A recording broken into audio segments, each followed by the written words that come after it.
Every experienced trader has a long list of mistakes that they learned the hard way.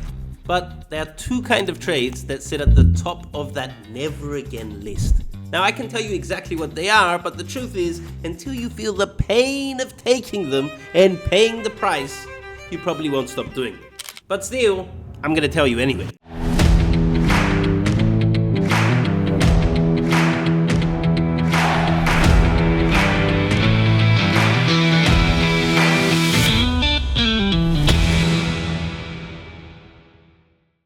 So the first one is the revenge trade. You take a loss, your ego is hurt, and that little voice inside your head goes, shoot again, shoot first and ask questions later.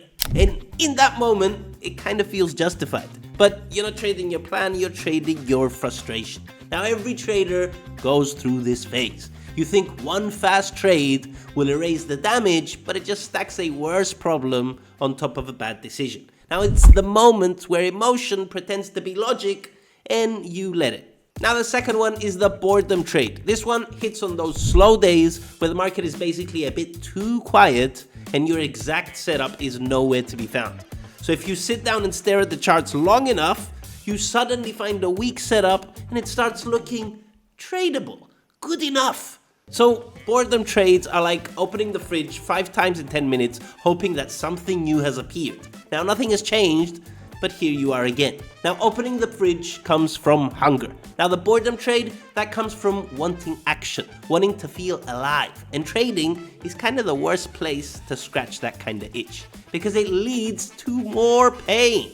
And ironically, pain makes you feel alive, just not the kind of alive you were hoping for.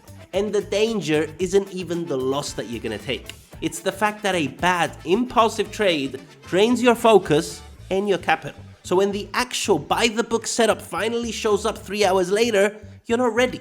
You're still cleaning up the mess you created out of impatience. Now revenge trades and boredom trades can keep traders spinning in a loop for years.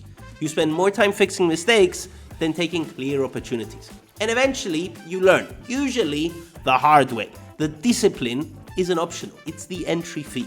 Now you get into the zone when you stop forcing trades and start protecting your edge. When skipping a bad trade feels just as good as taking a good one.